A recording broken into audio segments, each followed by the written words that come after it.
할렐루야. 아멘. 1997년 제임스 카메론 감독이 만든 영화 타이타닉이라고 하는 영화가 있습니다. 다들 한 번씩 다 보셨죠? 우리 청년들 이 영화 보셨지요? 보셨죠? 네네. 저도 한 10번 가까이 이 영화를 본 것 같습니다. 이 영화가 특별한 저한테 의미가 있어서 그런 것은 아니었고요. 영어 공부한답시고 이 영화를 많이 봤었던 기억이 있습니다. 이 타이타닉이라고 하는 영화는 당시 세계에서 가장 크고 아름답고 호화로운 유람선 이 타이타닉이 대서양 한가운데에 침몰하는 바로 그러한 이야기를 담고 있는 것이 이 영화 타이타닉이지요. 그런데 영화를 자세히 보면 이 배가 가라앉는 이야기보다 이 배 안에 타고 있었던 사람들의 이야기가 훨씬 더 집중되어집니다. 특별히 주인공으로 나온 남자 주인공 레오나르도 디카프리오하고 여자 주인공 게이트 윈슬렛의 사랑 이야기가 이 영화 전체를 훨씬 더 아름답게 만들지 않나라고 하면서 이 영화를 보게 되어집니다. 실제로 여러분 지금 보시고 계시는 이 포스터 뱃머리에서 여주인공이 팔을 벌리고 있을 때 남자 주인공이 뒤에서 허리를 이렇게 백허그로 움켜 안고 있는 것은 한국에서도 그렇고 외국에서도 그렇고 TV에서 많이 이것을 가지고 뭐라고 할까요? 흉내를 냈다고 할까요? 그러한 장면으로 아주 유명한 그러한 장면이 되어지지요. 이 실제 타이타닉호의 이야기는 1912년으로 거슬러 올라갑니다. 영국의 사우스햄턴에서 출항해서 뉴욕으로 향하는 이 타이타닉호, 절대로 침몰하지 않을 것이라 라고 했었던, 그 어떤 것도 이 배를 흔들리게조차도 못할 것이다 라고 했었던 이 어마어마한 배가 출항한 지 3일째 되던 날 큰 빙산과 충돌해서 1912년 4월 15일 새벽 2시 20분경에 침몰함으로써 1515명이나 되는 수많은 사람들이 대서양에서 목숨을 잃는 사건이죠. 이 이야기의 배후에 여러 가지 이야기들이 있습니다. 이 영화 안에서도요 여러 가지 이야기들이 담겨지지요. 배가 침몰하는 중에 아이들더러 재우려고, 아이들 자라고 그 아이들을 재우고 있는 엄마의 모습, 한 노 부부가 막 침몰하고 있는 배에서 침대에 둘이 손을 꼭 붙잡고 같이 앉아 있는 모습, 그리고 자신들의 사명을 다하기 위해 악기를 연주하는 사람들이 갑판에 올라서 바이올린을 켜며 자신들의 악기를 연주하고 있는 모습 등등 여러 가지 모습들이 타이타닉호에 타고 있었던 사람들을 통해서 보여지지요. 그리고 이 타이타닉호에 이어지는 배후에 여러 가지 이야기가 전해지는데요. 스코틀랜드의 클라크 부부라고 하는 가정이 있었습니다. 일생을 두고 가장 뜻깊은 여행을 하기 위해서 그들은 오래전부터 이 타이타닉호를 예약을 하고 이것을 타고 여행을 하려고 준비했었다고 그래요. 이 클라크 부부에게는 7명의 자녀가 있었다고 합니다. 이 7명의 자녀들과 함께 정말 일생일대의 기억에 남는, 추억을 담는 여행을 하자라고 그렇게 출항 날짜를 기대하며 기다리고 있었는데, 그만 출항 일주일 전에 막내 아들이 개에게 물려서 그래서 의사가 광견병에 걸렸을 가능성이 있기에 클라크 집의 대문에다가 노란 딱지를 붙였다고 합니다. 노란 딱지는 오늘로 이야기하면 격리된다라고 하는 그러한 뜻이라고 해요. 그게 붙으면 보름 동안, 그러니까 2주 동안이죠. 2주 동안 누군가가 그 집을 들어갈 수도 없고 그 집에 있는 사람이 나올 수도 없고, 특별히 개에게 물린 이 막내 아들은 더더군다나 방에서조차 나올 수 없는 상황이었었기 때문에 이 클라크 부부는 이런 막내 아들을 두고 자신들만 떠날 수 없었기에 결국 타이타닉호는 이들을 놔둔 채 출항을 했다고 합니다. 5일 후에 이 타이타닉호가 침몰했다는 소식이 스코틀랜드 전역에 들리게 되었고요. 이 클라크 부부는 오히려 그 아들로 인해 이 배를 타지 못하게 된 것이 전화위복이 되었다라고 하는 이야기가 전해집니다. 여러분, 우리의 삶에는 늘 양면성이 존재합니다. 어두운 면이 있고 밝은 면이 있고 긍정적인 면이 있고 부정적인 면이 있습니다. 우리가 어떤 면을 바라보느냐에 따라서 우리의 인생이 달라지지 않을까라고 하는 생각을 해요. 어두운 면을 보면 인생은 힘들기 그지없습니다. 부정적인 면만을 바라보면 인생은 너무너무 고통스러운 거예요. 그런데 밝은 면, 긍정적인 면을 바라보면 인생은 한번 살아 봄직하고 너무나도 멋진 것이 우리네 인생이 아닐까라고 하는 생각을 해보게 됩니다. 여러분, 우리 모두에게는 지금 모두가 다 바로 지금 이 순간에도 크고 작은 일들이 모두에게 다 있습니다. 그런데 여러분, 그 크고 작은 일들을 우리가 어떤 측면에서 바라보느냐에 따라 그것이 좋은 일, 더 나아가서 미래지향적인 일이 될 수도 있는가 하면 나에게 너무너무 불쾌하고 안 좋고 힘든 일이 되어질 수도 있더라라고 하는 것이지요. 여러분은 지금 인생의 어떤 면을 바라보고 계십니까? 여러분의 시선은 지금 인생의 어떤 면에 시선이 맞춰져 있으십니까? 오늘 8월 둘째 주이자 성령 강림 후 11주 특별히 광복 기념주일로 마태복음 14장의 말씀을 중심으로 진정한 믿음의 길이라고 하는 제목으로 믿음에 대해서 우리 같이 한번 이야기를 나눠보고자 합니다. 여러분, 오늘 본문의 말씀은 오병이어 기적이 일어난 후의 이야기입니다. 우리 지난주에 오병이어의 사건에 대한 말씀을 같이 나누었지요. 물고기 2마리와 보리떡 5개로 장정들만 성인 남성만 5천 명을 먹이고 12바구니가 남았다. 그러니 그 외에 아이들, 노인들, 여성들 얼마나 많은 사람들이 먹었는지 우리는 알 수 있습니다. 이 기적의 사건이 일어나자 그 자리에 있었던 그 수많은 사람들이 그 일에 대해서 얼마나 많은 환호와 그리고 감격과 이런 것들을 나누었을까라고 하는 생각을 해보게 됩니다. 여러분, 혹시 영화 명량을 보셨습니까? 임진왜란 당시 명량대전 후에 있었던 그 명량대전에 대한 이야기인데요, 저는 그 영화를 보면서 영화 제일 끝부분에 그 배에 함께 타고 있었던 사람들이 그 후일담을, 무용담을 나누는 이야기들이 있습니다. 뭐 외놈이 나한테 오다가 뭐 어떻게 했다라는 등, 말도 마 내가 이랬어 라고 하는 등 그런 이야기들을 많이 나누지요. 우리 남성분들은 잘 아시겠지만 군대에서 가장 힘든 군대가 어딘지 혹시 아십니까? 군대 중에 제일 힘든 군대는 내가 나온 군대입니다. 내가 있었던 곳이 제일 힘듭니다. 남성분들이 군대 이야기를 하는 걸 보면 약간은 과장되고 약간은 포장되고 아닌 것 같은데 조금 그런 말씀들을 하시는 것들을, 물론 저도 그렇게 합니다만, 여러분, 그때 당시에 예수님께서 오병이어의 기적을 일으키셨었던 그 자리에 있었던 사람들이 그 현상들을, 그 기적들을 이야기하면서 약간은 과장하고 약간은 포장하고 약간은 미화해서, 아니 내 앞에서 이런 일이 벌어졌어, 내가 그거 바구니에다가 담았어 라고 하면서 별의별 이야기들을 서로 같이 은혜라고 주고받으면서 그 광야에서 있었던 그 놀라운 사건들을 함께 나누었었을 것입니다. 또한 그 사건의 현장에서 질서를 유지하고 그 다음 사람들에게 나누어 주면서 예수님의 직접적인 수발을 들었었던 그 제자들의 입장에서는 우리 스승이 이 일을 벌였다라고 그 스승을 향한 그 프라이드, 자부심이 대단했을 것 같습니다. 우리 스승이 하나님의 아들이 맞는 것 같아, 우리 스승이 그리스도 맞는 것 같아 라고 하면서 자신들에게도 또 다른 고백과 간증의 시간이었지 않았을까라고 하는 생각이 듭니다. 아마 한참 소동이 일어났고 그 기적을 체험한 사람들이 집에 가지 못하고 거기에 계속 머물러 있었던 것 같습니다. 요한복음 6장 15절은 뭐라고 하고 있느냐면 예수를 억지로 붙들어 임금으로 삼으려 했다라고 그렇게 표현하고 있을 정도니 말입니다. 그때 예수님께서는 당신을 임금으로 세우려고 하는 사람들에게 그러라, 나를 임금으로 세워라라고 하신 것이 아니라 즉시 제자들을 재촉하셔서 그들을 다 흩으셨다라고 기록되어 있습니다.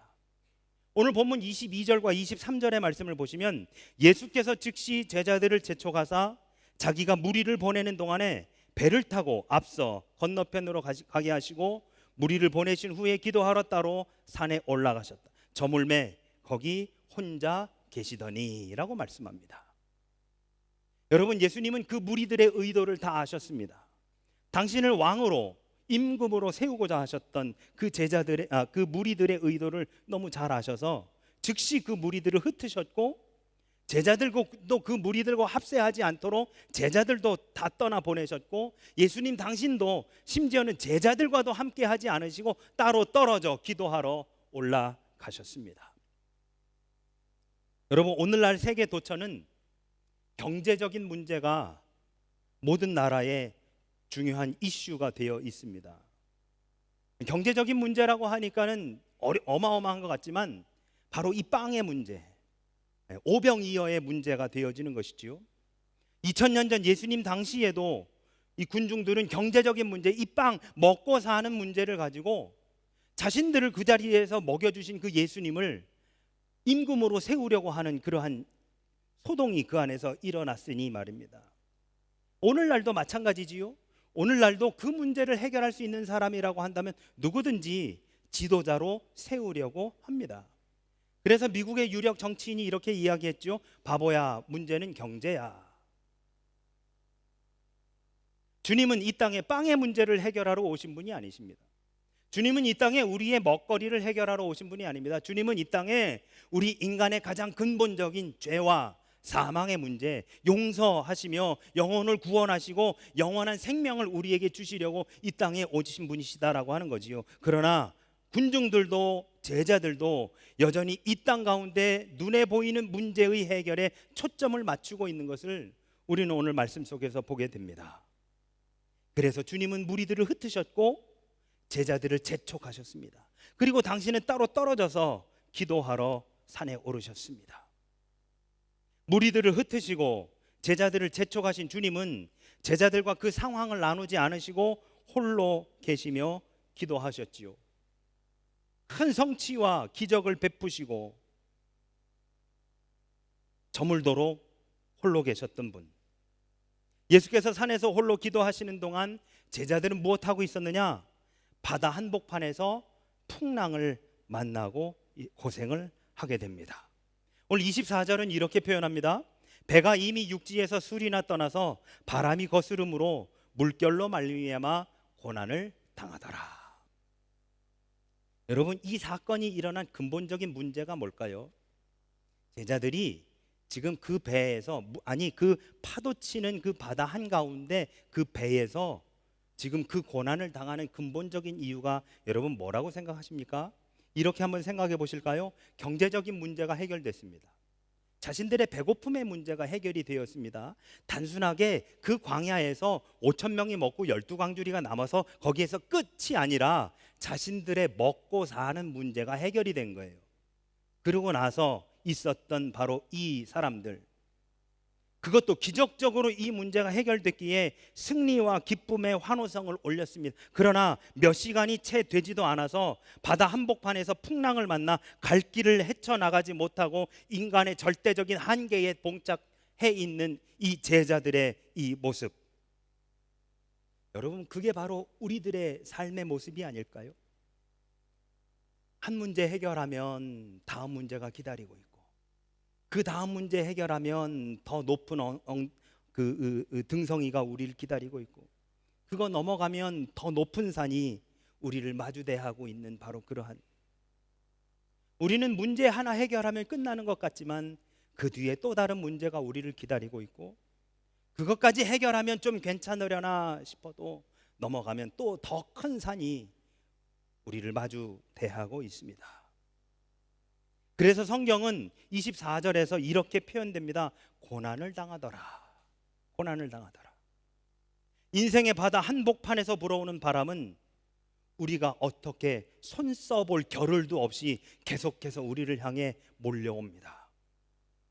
바람이 거스름으로 물결이 사방에서 요동치고 배는 흔들립니다. 앞으로 갈 수도 없고 뒤로 다시 되돌아갈 수도 없고 날은 점점 어두워져 갑니다. 지금처럼 어디에선가가 오는 빛으로 인해서 앞을 바라볼 수 있는 것이 아닙니다. 여러분, 칠흑 같은 어두움 속에 어디로 가는지도 모르고 배는 심히 요동치고 있습니다. 오병이어의 기적 체험은 온데간데 없습니다.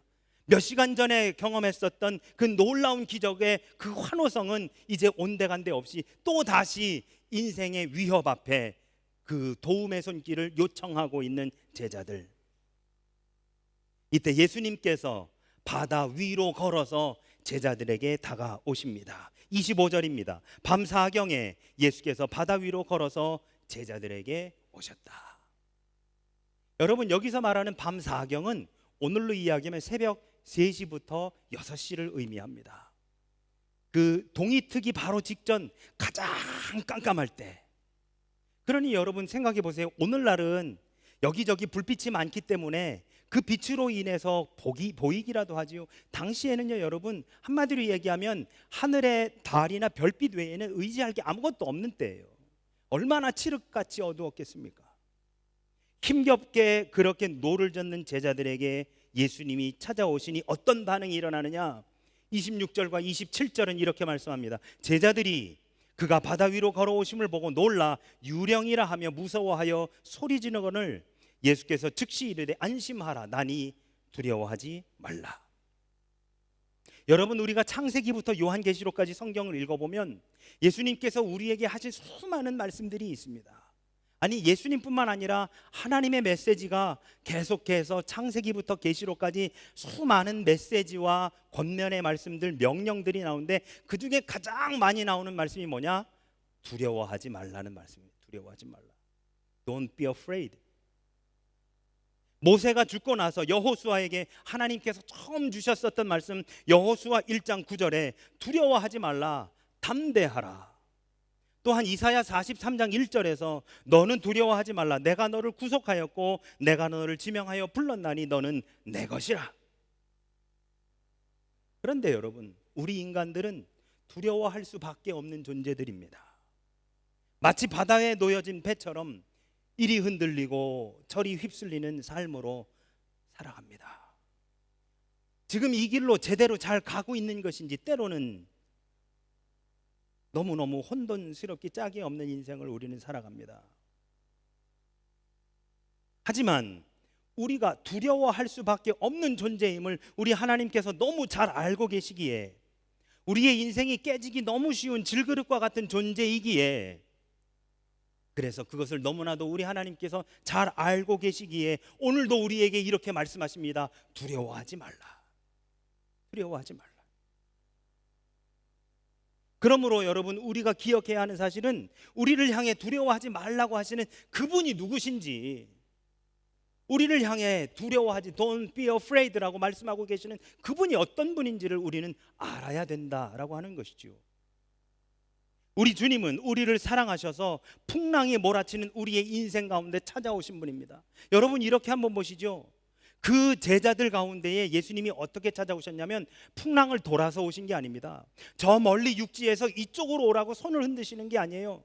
물 위를 걸어 정면 돌파해서 그 가운데 우리에게 찾아와 주시는 분이 바로 우리 주님이시더라라고 하는 사실이죠.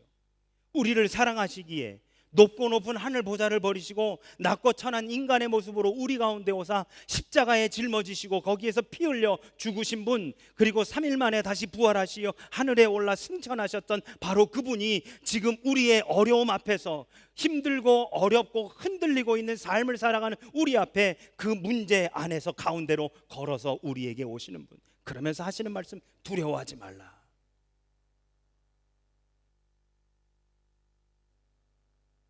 그러자 베드로가 즉시 반응을 보입니다. 28절과 29절. 베드로가 대답하여 이르되 주여, 만일 주님이시거든 나를 명하사 물 위로 오라 하소서 하니 오라 하시니 베드로가 배에서 내려 물 위로 걸어서 예수께로 나아갔다.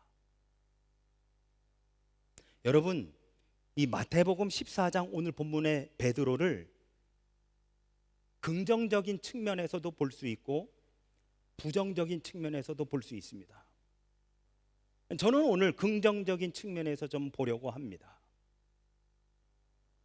보시죠, 여러분. 지금까지 인류 역사상 예수님을 제외하고 물 위를 걸었던 사람은 베드로밖에 없습니다. 그 누구도 물 위를 걸어본 적이 없습니다.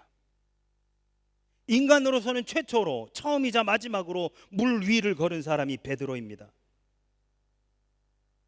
여기 베드로의 말씀을 한번 들어보시죠. 28절입니다. 만일 주님이시거든 나를 명하사 물 위로 오라 하소서.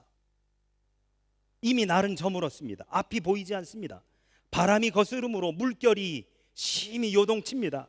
그래서 그 물결로 말미암아 고난 중에 있습니다. 그런 상황에서 누군가가 나타났습니다. 그것도 물 위로 걸어서. 그러니까 제자들이 다 유령인 줄 알고 무서워서 소리 지르면서 공포에 떱니다. 그런데 그분이 하시는 말씀, 안심하라, 나니 두려워하지 말라. 지금 저분이 예수님이라고 하는 것을 깨달은 베드로는 예수님의 명령이라고 한다면 저도 물 위로 걸어가 보게 해 주십시오 라고 요청합니다. 그래서 예수님이 오라 하시니까 베드로는 순종해서 믿음으로 물 위에 발을 내딛습니다. 여러분, 인간은 물 위를 걸을 수 없습니다. 인간은 물 위를 걸을 수 없다는 사실을 어부였던 베드로는 누구보다 너무나도 잘 압니다. 그러나 이때 그는 주님을 바라보았고 주님의 말씀에 의지해서 믿음으로 물 위에 자신의 다리를 내놓습니다. 여러분, 우리 이런 상상을 한번 해보실까요? 지금 그 배에는 베드로 혼자 있는 게 아닙니다. 베드로를 포함해서 12명의 제자들이 전부 다 그 배에 타고 있습니다. 날은 칠흑같이 어둡습니다. 바람은 붑니다. 비도 내릴 것 같습니다. 파도는 쳐서 풍랑은 입니다. 그런데 도움을 구하려고 모두가 다 배의 한 켠을 꽉 붙잡고, 그렇게 해야 살 것 같으니까 어딘가를 붙잡고 의지하고 있으면서 어떻게든 이 풍랑을 이겨보려고 하는데, 저기 먼 발치에서 어떤 누군가가 물 위로 걸어옵니다. 그러니까 전부 다 유령인 줄 알고 깜짝 놀래가지고 소리 지르면서 두려워합니다. 그런데 가장 뱃머리에 있었던 베드로가 예수님인 줄 알고, 예수님이시면 나로 명하사 물 위를 걸어가게 해주십시오 라고 합니다. 그리고서는 물 위로 걸어갑니다. 뒤에 있었던 다른 11명의 제자들이 볼 때 베드로는 지금 뭐 하고 있는 거예요? 그 상황 속에서 누군가 걸어오니까 베드로가 나가서 뭐라고 이야기합니다. 그 물체하고 그 인물하고 누군지는 모르겠지만 그 사람하고 이야기를 합니다. 그랬더니 베드로가 하는 행위가 뭐냐면 갑자기 배에서 자기의 다리를 꺼내가지고 물 위로 올리려고 합니다. 그러니 뒤에 있는 제자들은 뭐라고 할까요? 이봐 베드로, 자네 미쳤어? 여기를 꼭 잡고 있어도 지금 살뚱말뚱한데 지금 뭐 하는 거야? 여러분 한번 생각해 보시죠. 귀신에 홀리지 않고서야 풍랑이 일고 있는 그 바다 위 배에서 꽉 잡고 있어야 살뚱말뚱한데 그 물 위로 발을 내딛다니요. 귀신에 홀리지 않고서야 그런 일을 누가 할 수 있습니까? 그러니 이봐 베드로, 지금 자네 뭐 하는 거야? 지금 죽으려고 작정했어? 꽉 붙잡고나 있어. 지금 뭐 하는 거야? 그랬더니 베드로가 뭐라고 합니까? 이봐, 저분이 예수님이야. 물 위를 걸어오시잖아. 나더러 오래. 그래서 나도 가보려고. 미쳤어 지금. 그게 말이 돼? 사람이 어떻게 물 위를 걸어? 당장에 빠져 죽으려고 뭐 말도 안 되는 소리 하지 말고 여기 꽉 붙잡고 있어. 죽지를 작정하지 않았다면 그럴 수가 없는 거야. 여러분, 제가 이렇게 한번 여쭤볼게요. 만일 그 배에 우리도 함께 타고 있다면 여러분 무엇을 선택하시겠습니까? 만약에 지금 우리가 그 상황 가운데에 함께 있다면 여러분은 베드로와 함께 물 위로 내디디시겠습니까? 아니면 배 한켠에서 꽉 붙잡고 그것을 잡고 있어야만 살 수 있다고 그렇게 요동치는 배 안에서 꽉 붙잡고 계시겠습니까? 이렇게 여쭤볼까요? 여러분이 보시기에는 어떻게 하는 길이 사는 길이라고 보여지십니까? 예수님이 오라 하시니 그분을 향해 물 위라 할지라도 한 걸음을 내딛는 것이 사는 길일까요? 아니면 배 한켠을 꼭 붙잡고 있는 것이 사는 길일까요? 저 같으면은요, 배 한켠을 붙잡고 주님이 올라와 타십시오. 저더러 가라 하지 마시고 주님이 올라와서 이 배를 같이 타시면 좋지 않습니까? 저 같으면 그럴 것 같습니다. 여러분, 이게 우리의 믿음 생활이 아닐까요? 그리스도인은 이 세상에서 자신의 경험이나 지식이나 실력이나 상식으로 사는 것이 아닙니다. 여러분, 그리스도인은 주님의 말씀으로 살아가는 사람들입니다. 주님의 말씀에 확신을 가지고 순종하며 살아가는 사람들이 이 땅의 그리스도인입니다. 상식적으로 생각하면 어떻게 사람이 물 위를 걸을 수 있습니까? 말도 안 되는 거죠. 불가능합니다. 상식적으로 생각하면 배 안에 있는 것이 안전합니다. 아니, 배 안에 있어야 살 수 있습니다. 어디라도 꽉 붙잡고 풍랑이 일어도 요동치지 않도록 그 배 한 켠을 꽉 붙잡고 있어야 그것이 사는 길입니다. 하지만 여러분, 우리 주님이 어디에 계시는지를 우리는 봐야 합니다. 우리 주님이 지금 배 안에 나와 함께 계시는지 아니면 물 위에서 우리를 부르고 계시는지를 우리는 보아야 합니다. 우리 주님이 우리에게 뭐라 말씀하시는지를 우리는 들을 수 있어야 합니다. 그리고 우리의 시선이 주님께 고정되어 있어야 하는 것입니다. 오늘 말씀에서 주님을 향했던 베드로의 시선이 바람을 보고 주변의 상황을 봅니다.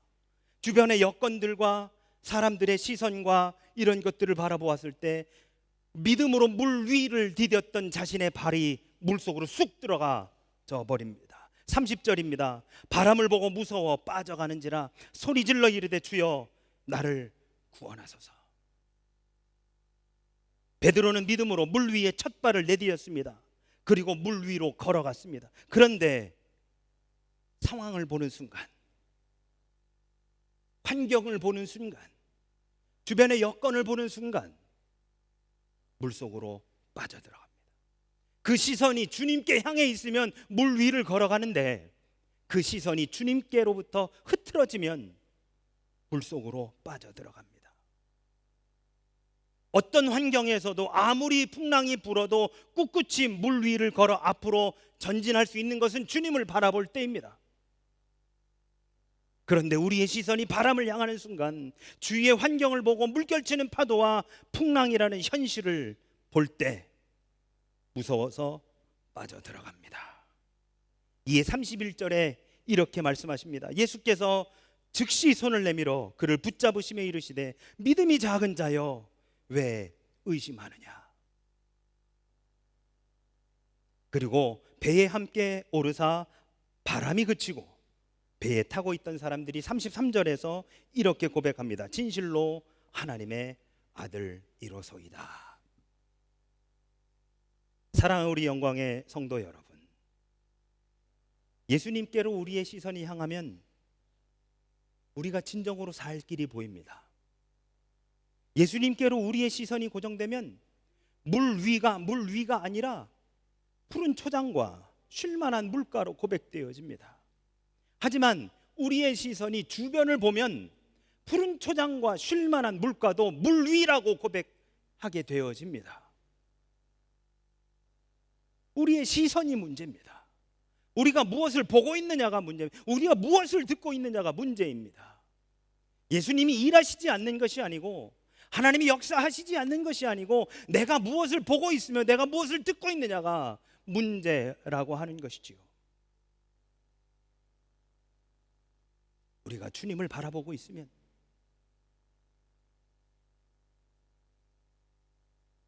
우리의 시선이 바람을 보면, 우리의 시선이 주님이 아닌 풍랑과 파도에 고정되면 내 손은 배 한 켠을 쥐고 있으며 내 손에 쥐어진 보리떡 5개와 물고기 2마리는 여기에만 전전긍긍하는 우리의 모습을 보게 되는 것입니다. 그러나 우리의 시선을 주님께 고정하면 내가 가지고 있는 물고기 2마리와 보리떡 5개가 그것으로 5,000명을 먹고 12바구니가 남는 기적을 경험하게 되는 것이고, 내가 걷고 있는 이 길이 남들은 물 위를 걷는다 할지라도 나는 푸른 초장과 쉴만한 물가로 인도하시는 주님을 따라 걷는다는 고백을 하게 될 줄로 믿습니다. 사랑하는 여러분, 우리의 시선을 주님께로만 향하시기를 축원합니다. 우리의 시선을 우리를 인도하시는 하나님만을 향하시기를 축원합니다. 그러므로 진정한 믿음의 길, 진정한 그리스도인을 걸어가시는 저와 우리 모두가 되어지시기를 예수 그리스도 이름으로 축원합니다. 아멘. 우리 함께 찬양하시죠.